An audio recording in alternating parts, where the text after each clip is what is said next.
What's going on, everybody? This is Nick Lawson from Squad Sports. We're really excited to be supporting the Free Agent Friday series. A lot of great talent out there. Without further ado, this is the next free agent you should be signing with your sports team. All right, we're back for another Free Agent Friday, and today I've got Javier Cafaro. How's it going, Javier? It's going great, man. It's going great. Enjoying the time so far. Enjoying this little pandemic we got going on. So Got to make the best of it. I mean, absolutely, that's all you can do. So absolutely. let's jump in. Tell us about where you went to school and any degrees that you have. Yeah. So I actually went to Texas A&M. As you can see in my background, I got the flag back there. I went to school for political science as my undergrad. Decided to go into a minor in sports management, and then I moved on to a master's in sports management, which I finished in May. When did you decide that you wanted to get into sports? I mean, I've always loved sports, even from when I was a little kid. I mean, my dad was a big sports guy. My grandpa was on the Olympics. Like, it was, I've always been around sports my whole life. And out of the three kids that my mom and dad had, I was the only sports guy. So I've loved sports. Football is my passion. I played it for a long time. And I decided I first wanted to go into political science. I wanted to do military intelligence, things like that. But I was in the Corps Cadets, and it didn't really work out for me. So then I was like, you know what? I like sports. I want to be in sports. I'm a boots on the ground kind of person. So operations is kind of my calling. So I've been going that route ever since. What's kind of been your first step into sports as far as like any internships or positions that you worked on? Yeah, so I worked at A&M as a marketing intern at first. That was kind of my first kind of running the mills with sports. I did a lot of the soccer with women's soccer over there at A&M. And then from there, I kind of moved on little by little, meeting new people. Moved on to the operations side of football. So I was able to actually be one of the founding members of a club called Team 12. It's basically we work hands-on with football operations, football recruiting, and we are just kind of like a helping hand. But I mean, I was in there in the mix. I was at the LSU game in the sidelines when we beat them 74-72. I mean, to rush the Nice. fields. I mean, it was crazy. It's a crazy experience, and that's the thing. It's those little moments that really like constantly remind me, like, yes, like sports is not an easy thing to get into, but it's those moments that once you do get into it, those are Right. like Yeah. life moments. Yeah. So how did it transition, once you got out of school or your first, experience after your internships? Yeah, so I mean, I've once I graduated in as an undergrad, I started working with like a little bit beforehand in November. I graduated in December of 2018. I started working with the Texans part time. So I worked with the Texans part time. I went through about 2 seasons with them, and then I did jobs on the side, like I was a server for a while, and actually through that, I actually met the manager that got me onto the XFL. Um, then that's kind of where my big transition was into operations and all that. It was through Sharon Boshi. She worked many years at the Texans. She's worked in many other jobs, and especially in sports. And she's kind of well known in the NFL world. But she kind of got me into the XFL through marketing, and then from there, I jumped to that business operations slash events manager, events coordinator position at the XFL with the Roughnecks. And what did you kind of do in that role? So me and Will Biba, we were basically we were on the field, and he managed everything on the team tunnel, and I was in the visiting tunnel. And I would make sure that everything was on time. I would make sure that anybody that was coming down to the fan tunnel was there on time. They were getting guided the right way, making sure the visiting team was coming out at the right time. I was also handling like ball delivery, things like that, and anything inside the stadium operations wise. I would make sure I had it handled. I had a coworker who basically handled a lot of the stuff on the outside, but a lot of the staffing and things like that, like we worked together to make sure we had that locked down. Nice. Yeah, I mean, I thought the XFL did really well, and then it just it's frustrating that it got cut short because I think everyone that was in that just you guys all were doing a great job, and there's little hiccups here and there, but I think it could have worked. No, So and I mean, it definitely showed in the numbers of people just showing up to the games themselves. I mean, you're talking 20,000 plus people at every stadium, basically. yeah, Even the losing teams. I mean, even Tampa was rocking some 15, 16,000 people per game, yep. and sales were crazy. I mean, it's the numbers were just going up and up and up as the season went on. I mean, I could only I still dream of the moment where where I could have imagined at the U of H stadium, the championship. I mean, heck, we were undefeated, man, Yeah. the Roughnecks were undefeated. Like we all were just imagining for that moment, but I have a good feeling that it's going to come back. I mean, I think, Hopefully. Yeah. with the 20 some buyers that are wanting to get into it, I think it's a good shot. What would you say is your biggest skill that you bring to the table for a new position? Honestly, I think my biggest skill is my high level of EQ. I know a lot of people talk about the moving trend into less IQ, more EQ.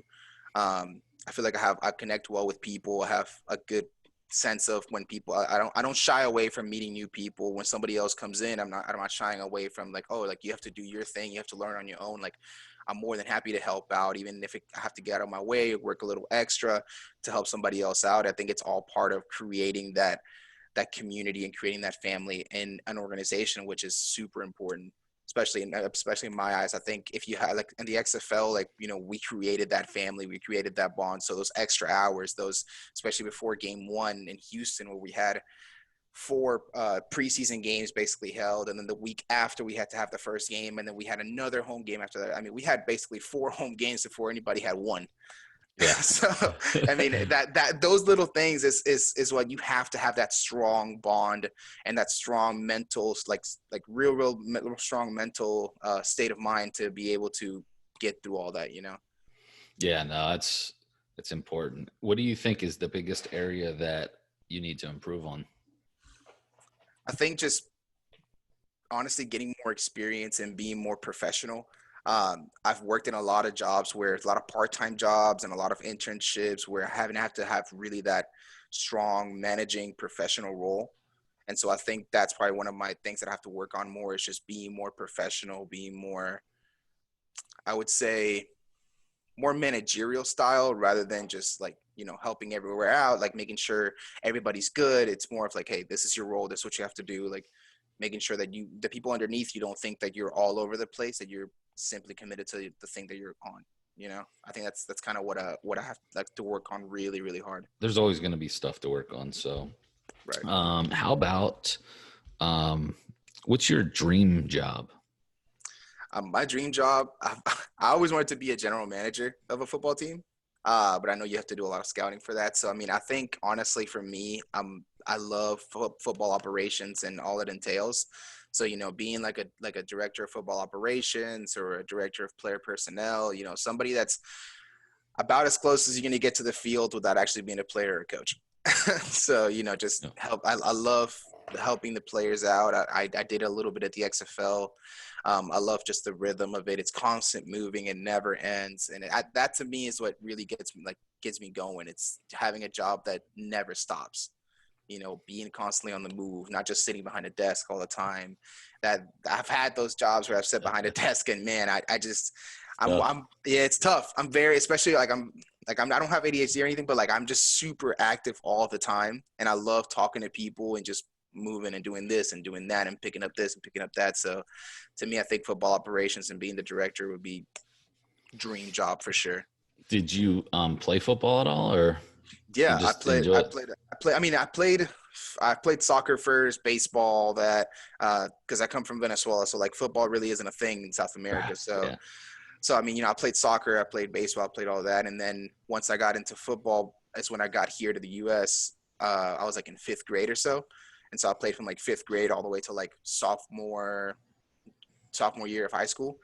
And then I decided to, try audio engineering and try political science and try all these other little things that I felt really caught my attention at the time, Yeah. And that's good. It's good to kind of see what you enjoy, what you like, what you're good at, so I always recommend trying to get involved with what you can, and that way you can narrow down. It took me forever to figure out what I wanted to do. I'm Right. 41. I still don't know half the time what I want to do. So So don't feel bad if you don't know. How would you define success? Man, I mean, success to me, that it's all about just being happy with yourself and being happy with where you're at. I mean, you're not like, money is gonna come, money is gonna go. You're gonna spend it, you're gonna get it. It's gonna happen. If you define success through money, it's going to be a never ending. You're never really going to be truly successful because you're always going to want more money. There's always more money to be had. So to me, it's all about, as long as I'm happy with my job and where I'm at, and progressing in myself, progressing in my career and my health and my family and all these little areas in my life, as long as I'm constantly progressing and getting better, that's what's important. That's what I feel like success is. When you're successful is when you've truly reached that level of, okay, I have a great family, I have a great job, I have great health, all these things that you could always be improving on. Once you've reached that certain level of it, I think that's when you've truly become successful. How about with your next position? Are you open to relocation? Are you kind of stuck in the Houston area? Yeah, I mean, I'm always open to relocation. I've definitely been looking everywhere. I'm actually really interested in Austin FC. I know that they're kind of new and they're looking to do the debut in the 2021 MLS season, and I've heard really good things about it. Seems like a really awesome program, and I mean, Austin is an amazing city to live in. I haven't been, but I hear it's awesome. Man, so it is. Have you been to Houston? No. Okay, so I mean, if you think about it like this, Houston is more of your city style, like New York kind of style, like very, big buildings, things like that. But Austin is more of your open, like parks, rivers. I mean, you can go kayaking one day, biking the next, hiking the day after that. I mean, it's amazing, and it's weird, it's a very fun and young like atmosphere. So it's for me personally, I think it's a great place for a young up and coming sports person or up and coming person period to kind of have a little bit of experience in, even if like a year or 2 or 3, just to get that little vibe outside of Houston. Because Houston, I've lived here for about 13 years, so I love Houston, don't get me wrong, it's my city, but sometimes you got to venture out a little bit. Oh yeah, no, it's cool, and it's cool to see how every city's kind of different, and every region has those different things. So, well, how about a fun fact about you personally? A fun fact about me, I actually went to state choir in middle school. I'm not gonna say I'm a great singer, man, but as a solo, or no, I mean, yeah, okay, so I went as I was in the part of the choir in state choir, but I think me and 3 other people auditioned in middle school, and I was the only one to make it out of the 4. So, I mean, like I said, I'm not gonna say I'm a great singer, man, but I'm gonna tell you this: I get encore calls in the shower all of the time. That's good. You want to do one right now on the man, I'm gonna be honest with you, man. I just woke up. This is probably the earliest I've woken up the majority of the time in quarantine. Come on, man. Come on. It's almost lunchtime. Hey, well, here's the thing. Like I said, I've been focusing on making sure I stay at what I can handle. So I've been doing intermittent fasting. So I don't really eat. I'm not gonna eat till like noon, and I'm about to go play soccer in a little bit. So nice. But yeah, no, my singing chords are still a little sore. I was singing last night. That's the thing. I was singing last night. I was hanging out with some friends, and some Celine Dion came on, and my heart kind of kept going. It had to go on. That's good. We'll get you next time. We'll do some live singing, so we can test that out. Maybe you can do national anthem somewhere.